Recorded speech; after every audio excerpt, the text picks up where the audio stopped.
welcome back to another Out of the Park 25 episode. In this episode, we are once again in charge of the Boston Red Sox. If you missed the last episode, we went through the 2024 season. We went 81 and 81. We just missed the postseason to, of course, the Oakland A's, who claimed a wild card spot.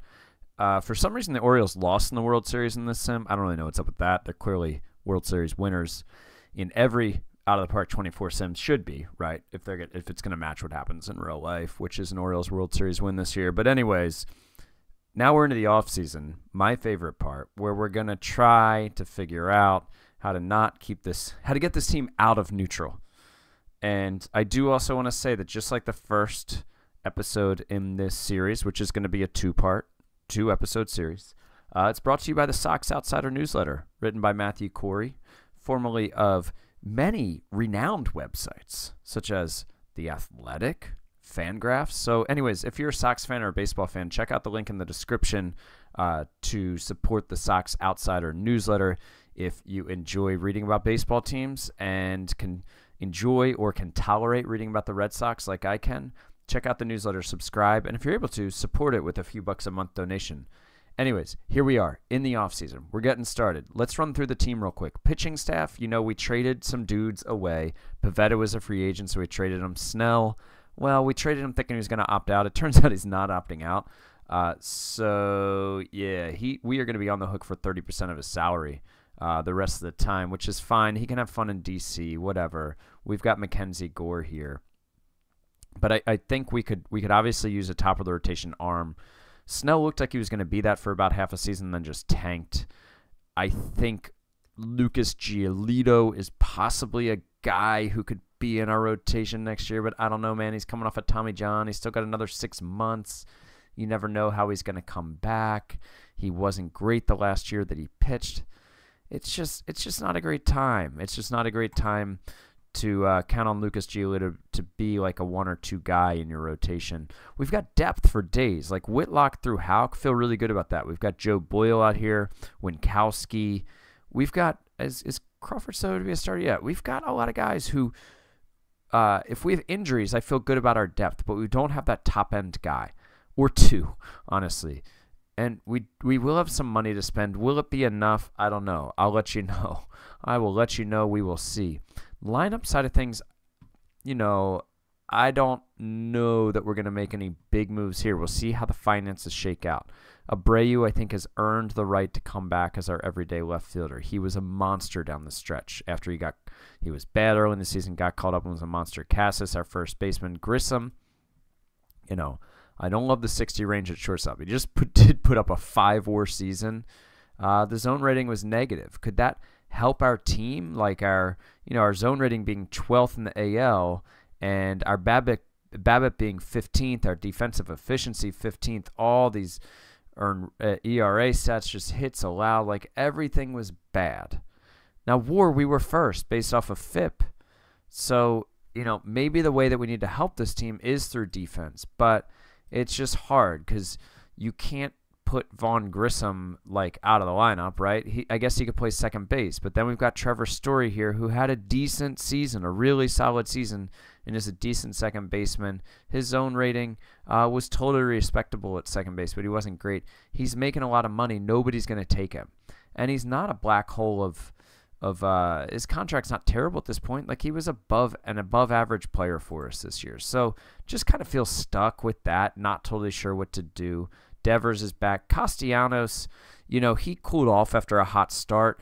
We do need a bopper in the middle of our lineup. Is he that guy? I don't know, but I think for $10 million per year, because the Phillies are paying 50% of his salary, we're willing to find out. Now that will block Nico Cavadas, who was excellent down in AAA last year and then came up and was really good at the plate, walked a ton, struck out too much, but is a terrible fielder. So he's a DH only guy. But I think he will be in the minors to start just because we have Castellanos. Cavadas, I do not feel okay playing in the field. He's got option years left. Could he end up being better than Castellanos? Yeah, but from an organizational depth standpoint, I want both in the organization. So I think Cavadas will start next year in the minors. Yoshida, hopefully will be healthy enough to play right field more than 90 games this year. Story we already talked about. Duran is another guy who it's like he was really solid, but he wasn't incredible defensively. He was a little bit of a negative defensively. So it's like, man, you're definitely good enough to be on this team. You're definitely a good player, but gosh, if we could shore up center field and shortstop defense, it would be really great. But it's going to be hard. It's going to be hard to do, to bring in guys and not have an overcrowded roster and also not totally tank our offense. Reese McGuire, I guess he'll split duties with Kyle Teal. Hopefully our manager will see Teal as a starter when we enter next year. So yeah, that's kind of like where the team stands. I think we need to look at making our defense better, particularly up the middle of the diamond, second, short, center field. But we have really good players there right now. They're just not great defensively, but we need to improve this team's defense. Now, of course, I don't know if Nick Castellanos, does his negative 15.5, maybe this all counts against us too. I don't think so. So maybe it's not as bad as it looks, but Yoshida was bad too. Like we've got some issues here with too many DHs, but they're all really good hitters. They're all really good hitters, guys. So I feel a little bit stuck, honestly, with what to do. I don't want to make 17 million trades. I mean, Rafael, he could rock it in center field, but his bat wasn't good enough. So I don't know. Like I could make 17 million trades and restructure the team, but I'm not going to do that. But I might make a big signing or two and shift around some dudes, but we'll see what happens here. I'm going to dig into this offseason.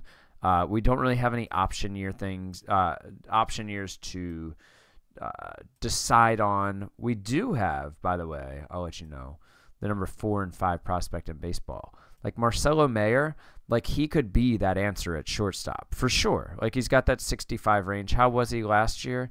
He was excellent at shortstop in AAA and AA. So could he come up and be shortstop? Yeah, I think so. Roman Anthony, I don't think is quite ready yet, but Mayer could be just the guy that we call on to be up on the roster next year and hopefully take some time at shortstop, but maybe shifting Grissom to second base. I might take over the lineups. I might decide to do that. I'm not entirely sure yet, but we'll see what happens. I'm going to get into the offseason here and try to bring in a pitcher or two and maybe a fielder, a glove or two who can help us. But I'll get into it here and catch you guys up on what the deal is. Free agents have filed. Number 1 free agent out here is Juan Soto, 8-year, 41.1 per year, rumored demand. Hold on, the Pirates traded Mitch Keller. How was it? How was he last year for them? It was decent, but they got Jacob Wilson from the A's. Okay, Junior Perez. Okay, anyways, sidetracked there. Just kind of caught my eye. So. Yeah, we're going to be looking for a starting pitcher. Let's look at starters here. I haven't put up a good free agent filter yet. So let's look at pitcher ratings, but then let's customize it and add their demand, which is what over here? Right, yeah, demand and signability. That should do it for us. And then these guys will have demands. All right, so I just like to sort by overall. Is there anybody out there that is super good, that is undervalued, not asking for much? Bieber at 25.4 per year. We should swim in these waters, but I don't know if we're gonna. I just don't know. Now we have a lot of money. We have $52 million to spend, so we could go out and get a Bieber and only take up half of our budget. Verlander's out there. I don't know, man. He's an old. His WAR was great last year. His results were not as good. 338 BABIP, I guess, probably had something to do with that. But how many year deal does he want? Yeah, 41. He wants a 5-year deal. Bueller is still out. He had a setback and missed another 15 months. So we're gonna rule him out. Kyle Hendricks, can't ever rule out Kyle Hendricks. Man, he was really good. Again. Strikeout to walk rate was okay. I guess he's just a soft contact guy, but kind of scares me in front of my defense. But also He only wants 1.9 per year. Like, that almost seems worth it. Did Frankie Montas go out and have... Oh, he's really bad for Cincinnati, and then he was okay for Texas. I don't want an unmotivated guy. Old friend Nick Pivetta, who went to LA and was really bad for them. We could always look at bringing him back. I don't know how inspiring a move that is. 13-6. I mean, we could always go the trade route, but it's just kind of more fun to sign guys. Like, it's just kind of more fun to sign Shane Bieber.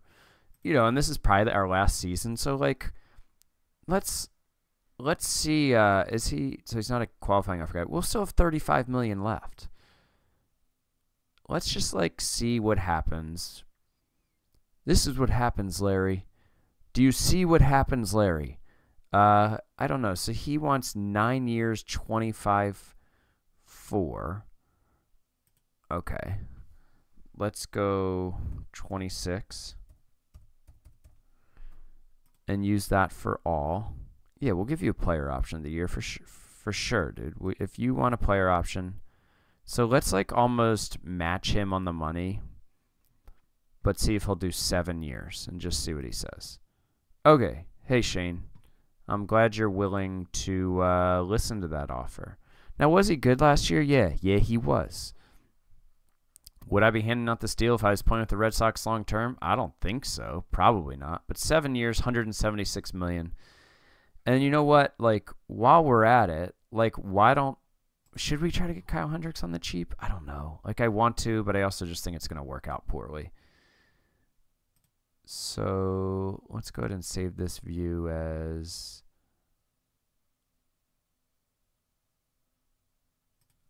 let's go free agent pitcher rankings. Cool. Okay, let's look at all batters for a second and just look at fielding. No, not fielding stats. Fielding ratings. What do we have out here in terms of, like, a 70 range outfielder? Do we? Oh, hey-oh. So here's some baiters out here. But again, like, this is just going to tank our offense. Trent Grisham is out here. He was really bad at the plate. But his glove is just sensational. And it's just like, I'm not trying to box guys out. I have really good players in these positions. So, all right, let's check infield range for a second. Willie Adames out here wanting $27 million. That would eat up a lot of the rest of it. Man, he had a great walk here in Milwaukee. Gosh, his offense is so good. I mean, all around, he's just so good. Nick Ahmed, I mean, we could bring him in. You know, the rest of these guys, I really don't think we're going to be interested in bringing in. I think if we're going to do this, like, you know, we've got Marcelo here, and we've got Grissom. Like, honestly, like, the deal is, like, we need to trade Trevor Story to make room for those two. But that really is just such a hit to our organizational depth, which, again, you'll hear me talk about all the time. Like, you don't always want to clear the way for your young players if it's going to kill the depth of your organization. See, no one's really going to take Story off of us. He wasn't even bad last year. People will dump other contracts on us. That's the plan, is they want to dump other contracts on us. Let's see if we say we want a multiplayer package. You can include other dudes, and we'll retain 20%. Okay, more bad contracts. They want that guy. Yeah, I'm not too interested in acquiring Javi Baez. Marcus Stroman, how was he last year? You know, I'm not overly interested in that. Is this even going to save us money? Like, not really. Because we're going to take on his 18.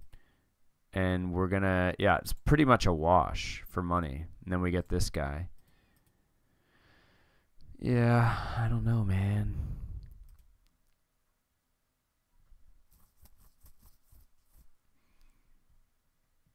If we give up Garrett Whitlock, we can get this deal off the books if we give up our number one starter. Yeah, hard pass on that. Let me see if I retain a little bit more.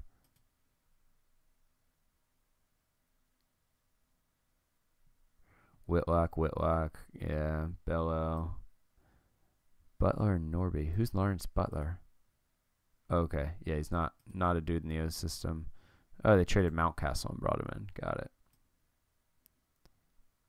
Can you guys just like... Can you ask for a dude who isn't one of my starters? Ooh. Well, why do I can't send you $12 million in cash, bro? You kidding me right now? $12 million in cash. Oh wow, Carter Wisenhunt. Carson Wisenhunt, sorry. I think we got to talk to the Giants about that for sure.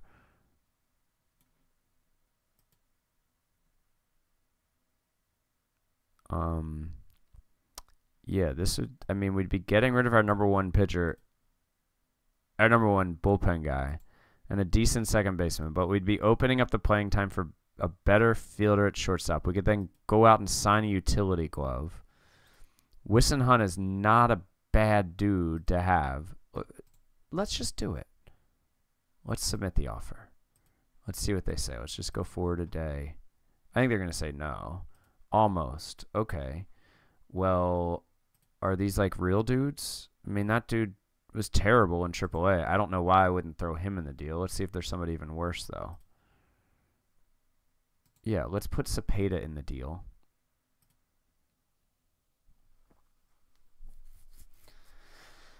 The AI really doesn't like it because I think they value Alvarado, as they should. He's a beast, but let's go out and sign a guy with all this new budget room.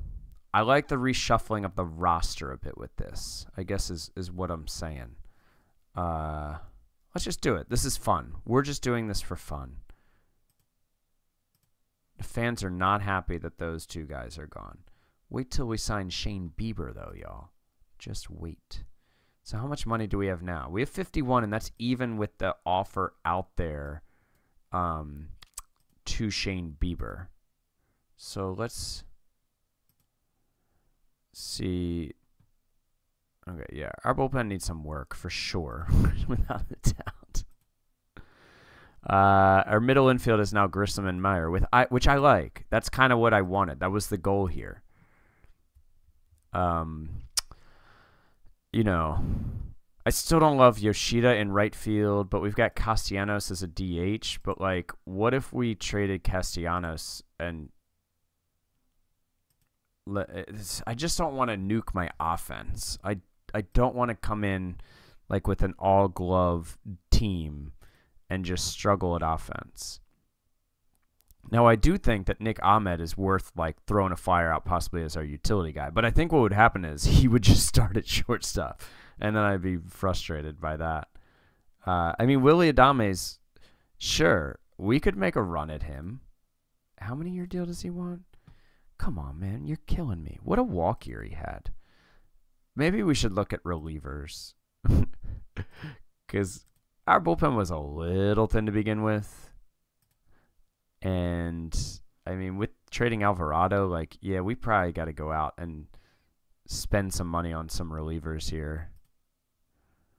All right, Moran is a very reasonable price. He did not have a good year. Oh, he didn't pitch last year. Is he out? Was he hurt?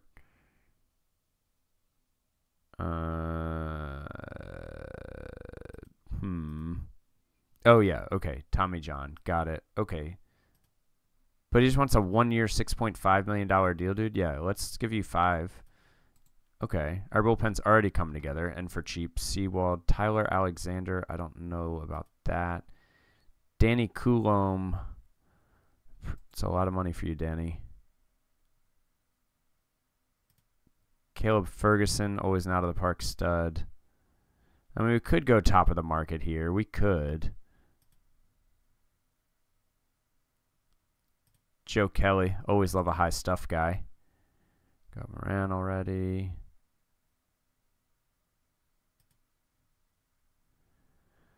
I mean, Middleton was good last year. Scout loves him. He doesn't want too much money. It says it's going to be extremely hard for us to sign him.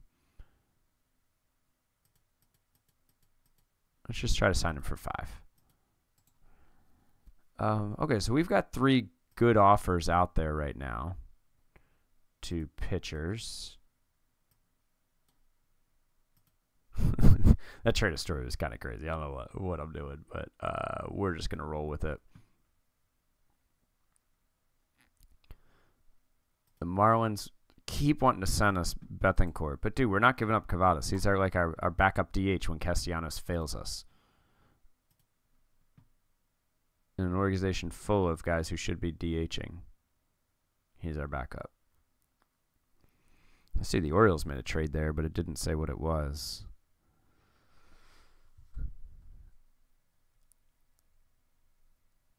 Man, still no word back from any of these dudes? Come on. Oh, all right. Bieber, what's up? Okay. So he's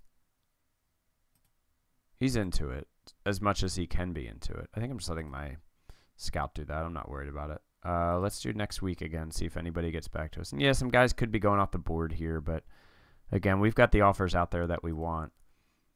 Ooh, okay. Zach Eflin. 1 year, $18 million, but they want, yeah, Miguel Blaze, like I wouldn't be giving him up in a long-term sim, so I'm not going to do it here.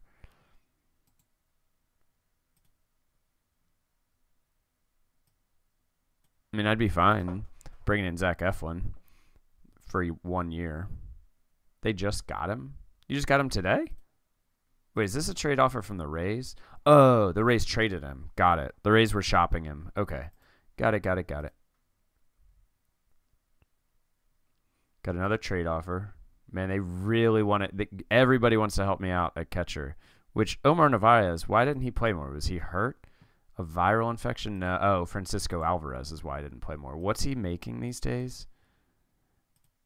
Bros. 18.9. It's only a 1 year deal, but nah, I mean, we're good. We've got Kyle Teal. This guy's a beast, but yeah, that's a steep price to pay. It's a really steep price to pay. I wish just like one of these free agents, I wish one would get back to us here. I think they probably will at the winter meetings. Maybe that's when stuff will really pop off for us. Oh, wow. This is a huge offer. They want to sell us Will Smith, who in this game has not signed his extension. He's not great defensively. He's a really good hitter. I don't know this guy. Yeah, we're not giving up this package. No, thank you. All right, so the winter meetings start tomorrow. So hopefully we'll hear back from some guys here.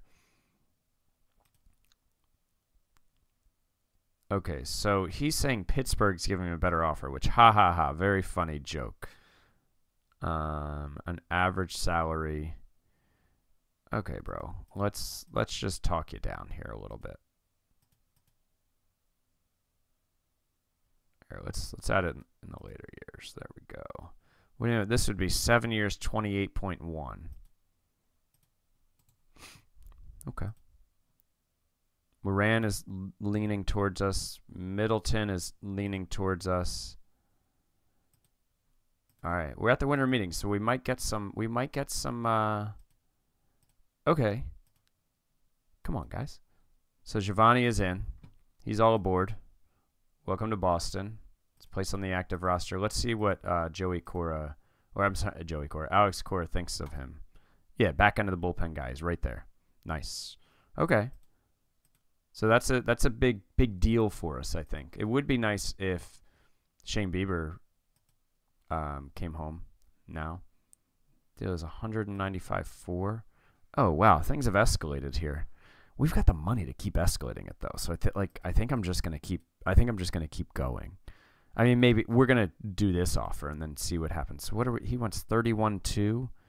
All right, ours is at 30.5 right now. Okay, let's just do that and see what happens. So, oops, I keep wanting to go to the schedule and I keep forgetting where it is. So we're on Friday. Let's just go forward a few days to next week.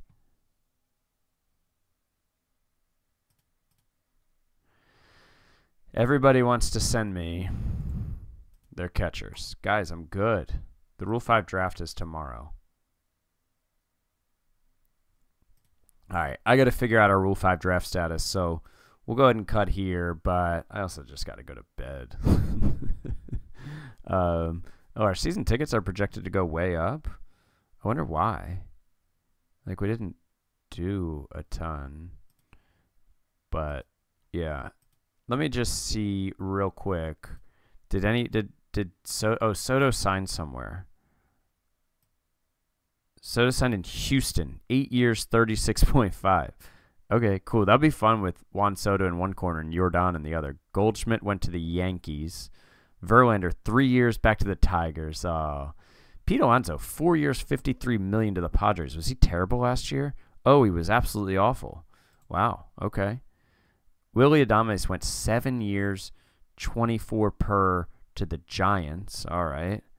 Sewald, Chapman signed. John Means went to the Mets. Okay. But still a lot of guys out there. I think especially like reliever-wise, like Middleton, even if he signs, like I think I'd still be okay bringing in another guy. Austin Adams just wants a minor league deal. Is that right? I would bring him. Yeah, absolutely bring him in for that. Sure, come on aboard, man. Joe Kelly, high stuff guy. Leclerc, how was he last year? Okay. Ba-da-da-da-da. Lucas Sims is still out there. Let's look by overall. I don't really want to go for these two guys. Borwicki. Yeah, how's my left-right balance in the bullpen? Yeah, I think between Moran and Bernardino, I could bring in another lefty. Like, that'd be fine, but I don't have to. But honestly, like, the best guys out here left are lefties. I think I'm going to go for Borwicki. Oh. I don't know. What am I going to do, guys?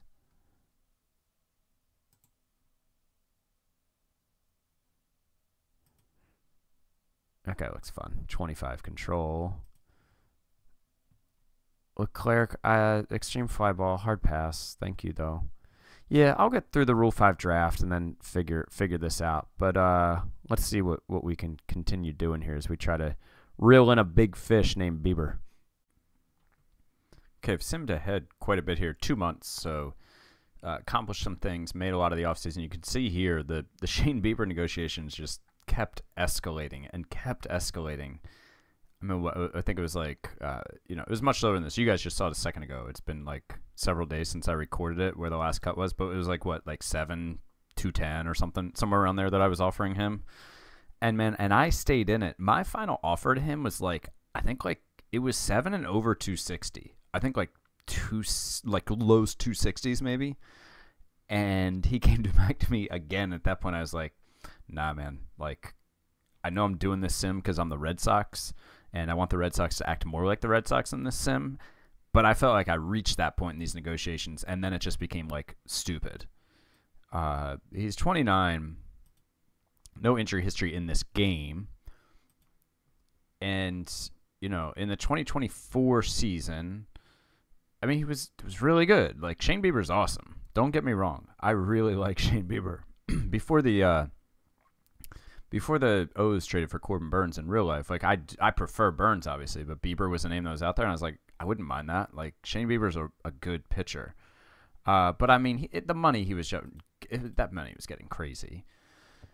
7 years, $265 million. I mean, it's not quite Cole money, but, like, AAV-wise it is, right? Like, I can't remember exactly what Cole's contract is off the top of my head. I'm sure plenty of you guys do because some of you have amazing memories of that stuff. But, I mean, this is, like, in that neighborhood, AAV-wise.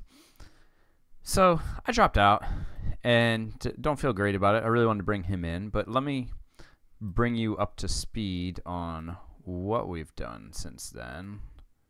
Let's go ahead back here. Oop, wrong way. So we left off in December 2024, right? I'm like, why are there no transactions there? Got it. Okay.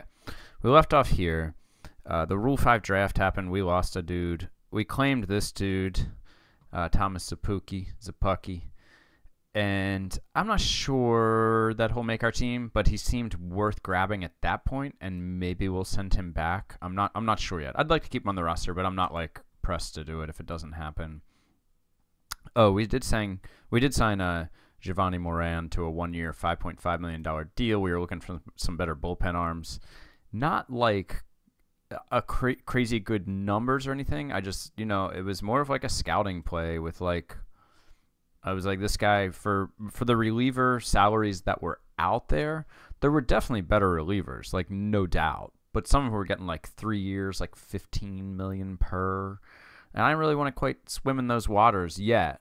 I mean, I am. Like, I'm in with Bieber, and I was in with other guys, but I also thought I could shore up the roster like a little further down. So that's why I brought in Moran. Not to be like a big splash move, but like as like a depth move, 5.5, I felt like that was solid. Middleton did come in, but then like, where's his, let me show you it. Yeah, his stuff went from 70 to 60 after I signed him, and his velocity dropped from 98 to 94. So, and he's 31, so it's like, man, what happened to you over the off season? And I haven't really. Let me show you something real quick.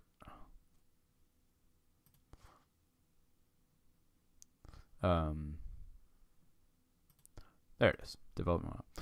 Let me ask the AI to refill those. Wait, what did it say? Oh, we're all done. Everything's done. Okay.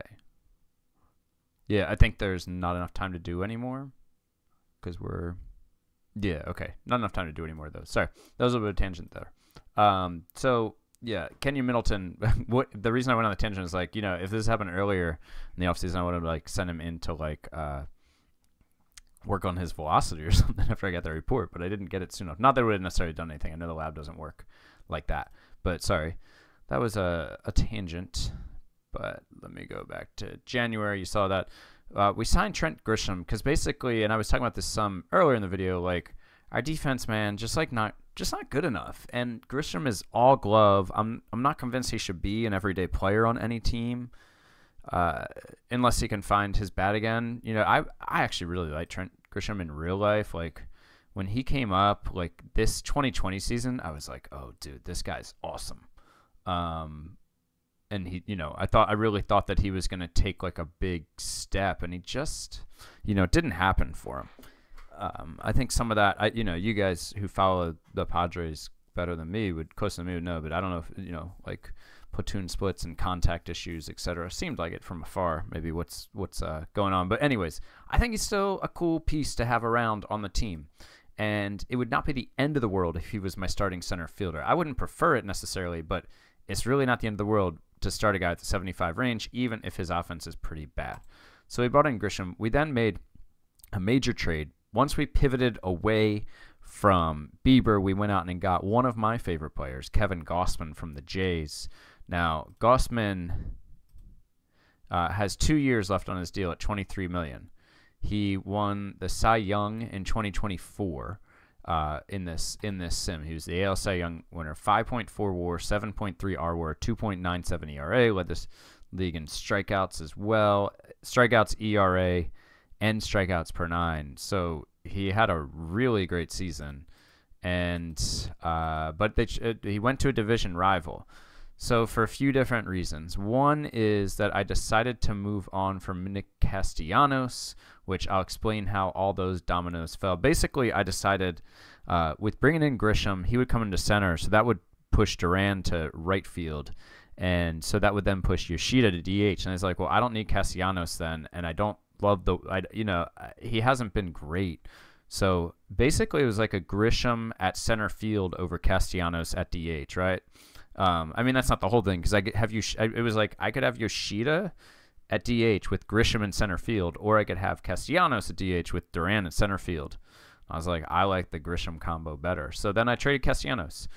And Michael Busch was actually, he was pretty sought after, which he wasn't great in the major league experience, but we traded for him. He just played in the minor leagues. But he was decent, and he was really good in AAA. I don't think he's a bad player. I just didn't really see anywhere to play him on my team. I don't need a first baseman. So he was just a man without a home. Also gave up Miguel Bleis. Like, this was not a totally cheap package. Like, this was, now would the Blue Jays give up Gausman for this package? No, I don't think so. No, but like, I mean, why would they trade Gausman, and why would they trade him to the Red Sox, right? But if there came a time where they were like pivoting for some reason away from him, like, I don't think this is a absurdly bad package, but they'd get more than this. Because Bleis is a really, and I'm talking like especially with Blaze, like out of the park value when I say this, when I say that about evaluating the trade. So 70 outfield range. So he's like he's going to be good enough to like play in the majors as a center fielder, probably, right? Just because of his glove and out of the park. And I mean, he only put up a 91 WRC plus in 2024, and it was A ball. But I mean, he's young, and you know he was 20, but he put up 3.5 WAR because his glove was so good. So like this is a legit dude in out of the park land. And I'm not saying he's not in real life. And then they wanted Isaiah Campbell for some reason. I don't really know why. Like Campbell was bad for me, but he was awesome when he was in AAA for a short period of time. But that was a very important piece to them. Campbell was like, they valued him really high relative to the other pieces they wanted. It was Campbell or a bunch of other guys who were way more valuable, I thought. And we retained 25% of Castellanos, so they're getting him for just $5 million, which is another reason, another plus for the Jays on this. But don't get me wrong, I won the trade. Kevin Gausman, we got the best pitcher in the American League, and we got him for 2 seasons. So, you know, that is not a prospect-rich enough of a deal, I don't think, for the Blue Jays. But whatever, they went for Major League value. Michael Busch, Nick Castellanos. Next up, February. So I got Hunter Green. Now, before you be like, man, how'd you get Hunter Green? He was no longer in Cincinnati's rotation, and they were looking to move him. He had a really, really bad year. 180 innings, and he put up 0.8 WAR, negative 0.1 RWAR. He had a 6.08 ERA in 180 innings. His FIP was a good bit better. His SIERA was way better. His home runs per 9 were absurd. Like, yeah, his walks ticked up, his strikeouts ticked down. But this was all a home run play. I think it's all bad luck on home runs in a ballpark that just is really hard to pitch in Cincinnati. And that could happen to Hunter Green in real life too. But I'm counting on getting him out of Cincinnati here in this sim and him being a really good piece. Now he's going to have to prove himself. You know, he is an extreme fly ball. I try to stay away from extreme fly ball dudes. But like, and Hunter Green, extreme fly ball in Cincinnati is just like, in this game, that's, you can't do it. You can't do it. But in Fenway, maybe you can. With this stuff, I mean, good Lord, look at his pitches. I think this is a dude worth taking a shot on. Now, there's a good amount of risk with this contract. No, I shouldn't say that. This contract ain't nothing, though. But for the Red Sox, like, you know, $16 million is the most that I could just, you know, I'll go 6, 8, 15, 16. And then if he's bad, I'll get rid of him. Like, that's a rounding error to the Red Sox. We're not worried about it. That's worth the risk to us with our payroll, our massive payroll, being able to take on a guy who could possibly pitch towards the front half of our rotation, or he could be like out of baseball in a year or two. And I'm talking about the out of the park version here, okay? Don't get mad at me, Hunter Green fans. So I gave up 2 minor leaguers who aren't, you know, were not parts of my future. We're not my future plans. And then I traded for Chris Taylor, and you'd be like, dude, why did you trade for Chris Taylor? That's random. Yeah, so I realized that, you know, this sim, like, I haven't been, like, digging in deep as much on this. Like, I don't have, like, my pen and paper out or anything to keep track of my roster and who's on my 40-man. I just kind of, like, spitball it on these shorter sims. But I realized I went to my lineup at one point. I was like, oh, my God, I've one righty. I have one right-handed batter. And it's Vaughn Grissom playing second base because, of course, we traded Story. And it did not compute with me that I didn't have any other righty bats. So I looked around and, man, like, but I don't know. I don't want to replace any of these starters. I could get rid of McGuire, but, like, he's a captain and he's really good defensively. And I cannot find a guy who's right-handed, who is a captain, who can frame this well. So I'm keeping him, which is a little wild. But, you know, Kyle Teal is also a lefty who my manager is still preferring McGuire. And I'm not going to overrule him because, you know, Teal is playing every third game against righties, every third game against lefties. So he's going to get his playing time, and he'll eventually have the chance to win the job, it seems like. But, yeah, so all lefties. So I was like, well, I guess you know, I guess Westberg's definitely going to be on the team. And then who's the other dude? Oh, Rafaela's definitely going to be on the team because he's a righty. And I didn't see anybody else who could really hang at the Major League level yet. So I went out and got Chris Taylor because he was on the trading block. He's coming off a season with a 118 WRC plus, 3.2 WAR. But he was on the trading block. They really wanted to get rid of him. They retained 50% of his salary. So I'm on the hook for 6.5 this year, and then I'd be on the hook for the whole team option. But, like, if he's good, that's an easy yes. If he's bad, that's an easy no. If he's in between, we'll see. But I gave up 2 guys who weren't in my plans, really. Nick Decker is just a little older, and Nunez was just kind of like a dude I wasn't worried about giving up, even though he had a great season in rookie ball, but he was, 21. So I'm not worried about it. Sure, he could become good, but I'm not betting on that. So, yeah, we're way left-handed, and I think it's actually kind of funny. Against lefties, Taylor will come in DH and pushes Yoshida to the bench, which I don't love, but, if you're going to put – there's so many other guys I'd rather platoon than Yoshida on this team, like the whole outfield.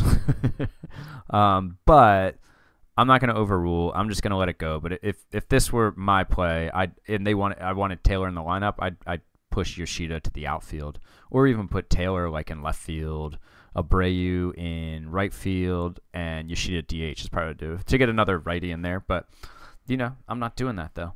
So the pitching staff now looks like this. My mouse is kind of jumping there. Gossman, Whitlock, Bello, Gore, Sandoval. We're in spring training, so Houck is fighting for the number 5 job, I guess. Moran is our closer, which wasn't really the plan. I was in the running for a few relievers, and it just didn't work out. I still think I could make a trade, but I think Hunter Green could step up. Houck will be out here. Crawford will be out here. We don't necessarily have a ton of established relievers. Giolito is back. Can he do something in our pen? I'm not against it. I'm not counting that out. Now he's out another 2 months, so he's back in mid-April. So he'll be back on the roster in May after he rehabs. But a bunch of really decent arms. I think we have a ton of depth. If we had rotation injuries, I think we have a ton of depth to step in, but we don't have I would love to have another big arm in the bullpen and another big arm in the rotation. And I'm not opposed to still doing it yet the rest of this offseason. I don't think it's going to come through free agency. Go ahead and we'll do it through the offseason center. I just don't think that is out there for us at this point. Let's go with the free agent pitcher. I don't know. I just don't think any of these starting pitchers are really. So the thing is, all of these guys are after really reasonable deals. Buehler just wants $7 million because he's coming off a major injury again in this. Hendricks had a good season but hardly wants any money. Those are probably the 2 that I would be most interested in. Suarez, I'm totally not opposed to him, especially at 1.8. But none of these guys are game changers, and I'd be looking for a game changer, I think. Is Brady Singer coming off a good year? Wow, Brady Singer's coming off a really decent year and can't get a job. 3.4 WAR, 2.1 R WAR through 183 innings. Wow, that's tough. I am kind of thinking if I sign anybody, it would be Buehler. He's still had another 4 to 5 months. Even another setback?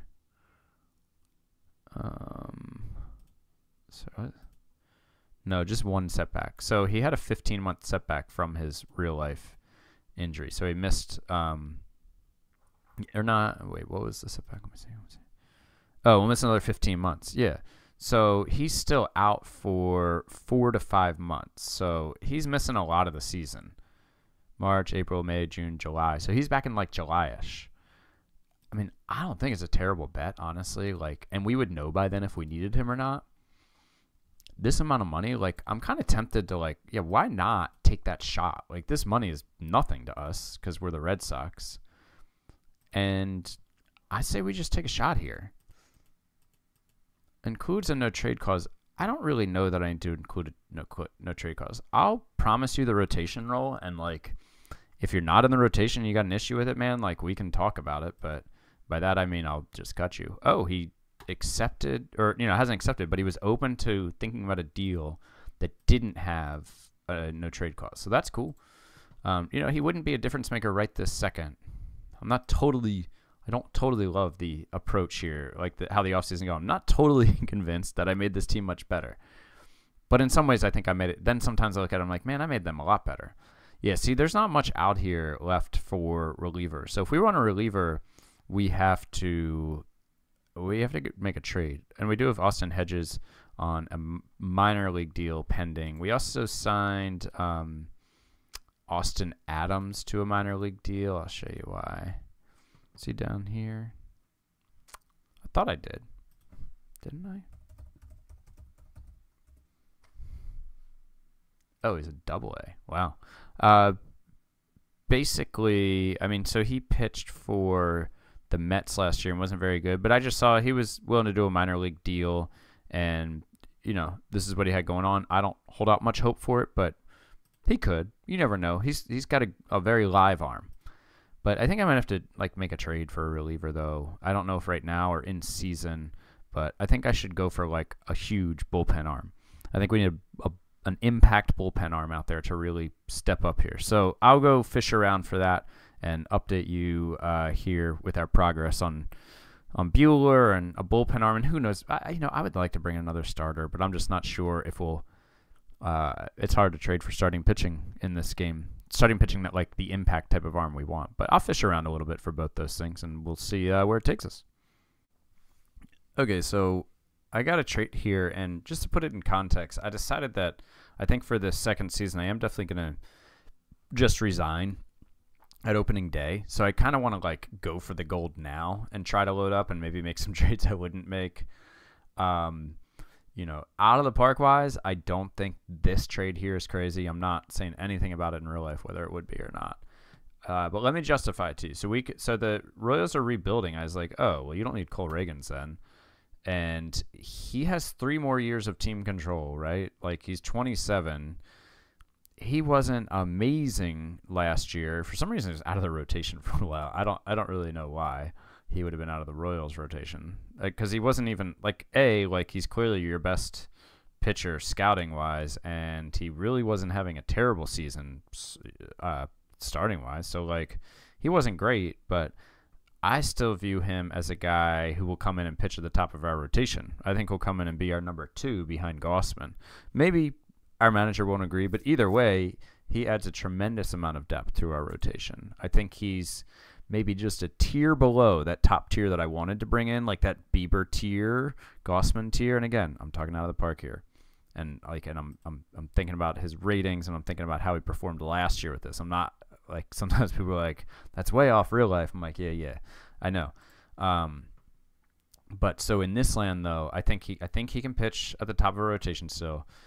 Matthew Lugo, within out of the park lands, I don't love him defensively, and he just had a terrible season in 2024 here. He put up negative WAR, put up a 92 WRC plus as a 23-year-old in high A. Dude, you do that in real life, your star is not shining really anymore. So yeah, he could still bounce back, but I'm not worried about losing him. Richard Fitz has put up a really good season at AAA, but he's 25 now, and we have other depth pieces. We can afford to give him up. So Lugo and Fitz, I think, are good pieces to give up, but that we don't care about giving up because of that context. The most painful piece is Cespedes. He ripped up rookie ball last year. He looks like he could be an absolute monster. I mean, especially if he keeps growing to that potential grows some more. Goodness gracious, this guy could be a stud. But we're getting a guy back who we think can pitch towards the top of rotation, and he's got multiple years of team control. You got to give up people that it's painful to give up. So, this is an aggressive trade, and I'd think about it a lot harder if I was doing a long-term sim. But I think it's more fun to play this way too. Just be really aggressive. Patrick Sandoval, basically just be like AJ Preller. Patrick Sandoval is our number 5 starter, and he's a fine enough good pitcher. Now, he's only got 2 years of team control left, and I think Reagans is a better pitcher, so no problem giving that up. So my assistant GM doesn't like it all, by the way. He wants no part of signing off on trading Cespedes. That's his biggest gripe. If you look at when his opinion changes, it's when Cespedes comes in and out of the deal. But Cespedes is a deal breaker for the Royals. He's got to be in there. There's no way we get Reagans unless we give up it's Cespedes, Grissom, Marcelo Mayer, and some other guys. And it's basically Cespedes is the one to give up of this group. All right, making the trade. Enough analyzing it. Complete the trade. That's a monster trade. That's a blockbuster trade right there. And we'll put Reagans in. Let's see where he ends up coming in. Man, he's got him as our number 5. That's wild to me. And he's an opener, man. All right, well, I probably massively overpaid for him. I don't know what's going on. Or else, his performance wasn't great last year, but I still like him scouting-wise, but I don't know why my manager doesn't think. What does my bench coach think? Oh, my bench coach sees him as a number 2 starter, So maybe it's just an Alex Cora thing. Are Alex Cora and I going to have a rivalry? I don't know. I think that's possible.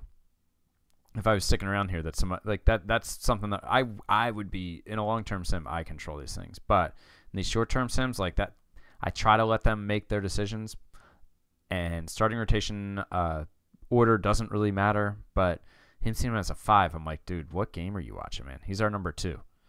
Anyways, I will get this up to opening day, and then I'll resign and we'll sim the season. I'm not sure we're gonna bring in a reliever, although we should. Green has been bumped up the closer role, so yeah, we'll see what happens here. He should be a stopper, by the way. But all right, simming forward. So we're up to opening day now, and as I was simming up to it, I'm like, man, I'm not really sure I made this team any better. I feel like I just like shuffled the chips around and added Gossman, which obviously makes them better, but like, it was Snell, it was Gossman, thought it was going to be Bieber. So like, I don't know. Did I make this team better? Maybe, maybe not. I didn't have the huge impactful offseason I was hoping for, but there weren't a lot of opportunities for it, which is sometimes the way it goes. But man, they believe in my offense. They think it'll be the best in the AL, and super good. And then, I mean, pitching wise, one of the lower ERAs for sure, like top 5 or 6. So preseason predictions loves me. Gossman's here. Devers is here. Oh, Tristan Cassis is here. Oh, look at Colton Cowser. He had a monster sim in this prediction sim. Jackson Holiday did. So, yeah, what did the Oakland A's do? Wait, okay, the A's are projected to win 64 games and not follow up on the postseason. Man, the Astros, 10. Did Bregman leave? Oh, wait, but they have Juan Soto? Did we know this? Yeah, we knew that. Never mind, we knew that one. But Chapman is here. Framber's their number 4? Man, okay, weird times, but whatever. We're not going to dig into that too much more. But they're not predicted to be that good. So with this, I'm just going to resign and then sim the season and just see all the wild stuff that the computer, the AI does and how the team ends up. Hopefully they have a good run. I did notice, so like I had the number 4 and 5 prospect going into the offseason, and now the same dudes are at 25th and 27th. So, I went here to look at the top 100, and it's all 16, 17-year-olds, a couple 18-year-olds. Oh, there's a 22-year-old. So this has always been a small problem in Out of the Park that like international free agents get ranked way too high in the top 100, like guys that are 16, 17. That just doesn't really happen. And if it happens sometimes, like that's cool. But this is unlike anything I've ever seen. And I am playing on the latest patch. I think they're seeing people post about this, and I thought maybe it was fixed, but it looks like maybe it's not yet, or maybe I've got that wrong. But anyways, yeah, that's one thing I noticed that it'd be cool if it got fixed. But I was going to cut it there, but I was like, wait, that's a weird place to cut it. All right, cool. Let's sim the season and see how LA Knights, Boston Red Sox do. Yeah. So the season didn't really go as planned. We actually were decent for a while, and then we hung around. Like early in the season, it was O's, Rays, and Red Sox towards the top, like the first 2 months. Let's show you we went 3-1 and then 15-12. So, we're 5 games over 500 at the end of April, and then we were 10 games over 500 at the end of May, right? I think I'm doing my math right. You guys can correct me if I'm not. But yeah, 10 games over 500 at the end of May, and then we just like slowly tanked, man. Like it just slowly slipped away. And the offense was pretty good. The pitching was bad again. Defense was better, but the pitching was still bad. I think the bullpen was definitely a weakness going into the season, and I knew it, and went on a couple hope this works out right, kind of okay kind of things, and didn't have a good plan in place there, and that's on me. Offense-wise, like Cassis, Westberg was up just towards the end. Cavadas ended up really good. I mean, some of this is like, dude, Vaughn Grissom was like platooning. He wasn't hurt. Like he sat out 20 games, like a 3.5 WAR guy. You're starting middle infielder, second baseman. Well, shortstop. Wait, where's Marcelo Mayer? Did he get hurt? Maybe that. Oh, and Nicky Lopez was our everyday second baseman. Okay, hold on. Marcelo Mayer. Oh, he's on a rehab assignment. This is huge. I hadn't even noticed this. I just straight up simmed the season and started recording. He only played 103 games, and he was a 4.6 WAR guy. Okay, that's a major injury. Oh, in his back. He missed 6 weeks because of a back injury. That sucks. Okay. I mean, that makes some sense. Oh, Abreu, who was a big piece last year. Oh, wow. So he just wasn't – he lost his starting job and wasn't – he was like league average, but that breakout didn't carry over, and then he was hurt. Buehler somehow ended up – oh, no. Buehler tore his labrum? Did he come back and pitch at all? Oh, man. He came back and pitched one game. He started one game and tore his labrum on his rehab assignment. That's brutal that we didn't get him back. I don't know why we have Matt Moore on this team. Not because of me. Pitching, Gossman is awesome. Cole Reagan's, like, this is another thing. It's like, man, like, he only threw 127 innings. He was not hurt. Oops. He was not hurt. You can see he had a couple day-to-day injuries that were a couple days each. He was in the minors. They had him in the minors for like a month. He threw 30 innings down there, despite the fact that he was like I mean, look at this stat line. Like, he was a really good pitcher and he went down. So, look, I didn't have the team as stacked as I wanted it going into the season. But man, like, some of these choices are just like, come on, dudes, like, throw me a bone here. We could have made the postseason, but whatever. We didn't. And do we care who wins this postseason? No, we don't. This is all about the Red Sox. I mean, the O's will probably win the World Series. We all know that. I love the. Oh, never mind. I thought that's run differential was -4 and they won the division. The Pythagorean. Got it. Did Houston? Yeah, Houston actually ended up really bad. That's disappointing for Juan Soto, I'm sure, or anybody who likes the Houston Astros. But let's see. Frommer's in the bullpen now, so Frommer just fell off a cliff. And they lost Bregman. Yeah, that'll do it. The A's did not return to the postseason. And nothing else too crazy here. Nothing too wild, I don't think. Yeah, nothing too wild there. All right, cool. Well, this was a 2-part series. This is the end of it. Be back with another something else soon. Thanks for watching. Bye. Oh, sorry about that. I realized talking through that whole last part that I was on the last day of the regular season. I hadn't seen the season. So the season's now over. Just wanted to flag that I did notice that. But like, what I hadn't noticed is Colton Cowser's season. He led the AL in batting average at 353.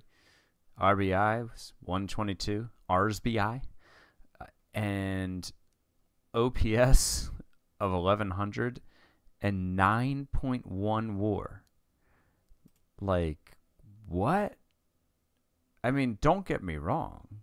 Colton Cowser could end up being a really, really good player for the Orioles. He could be a star. Like, he's got that potential. Whether he is or not, I don't know. He's not as can't miss as, like, Gunnar was, or Holiday, or Adley, but he could certainly be a star player, and in any other system, and in a lot of other systems in the majors, he'd probably be the kind of the crown jewel of the system, so to speak. But like, a 9.1 WAR season from anybody is just absurd. Like, this universe of Colton Cowser is awesome. I love it. It's fun. This is one of those fun random out of the park things of like, yep, this is like a 99th percentile outcome here, and here it happened in this one sim. But anyways, just wanted to close out the episode with letting you know Colton Cowser is going to win the AL MVP in a landslide. Thanks for watching. This is the real end of the video.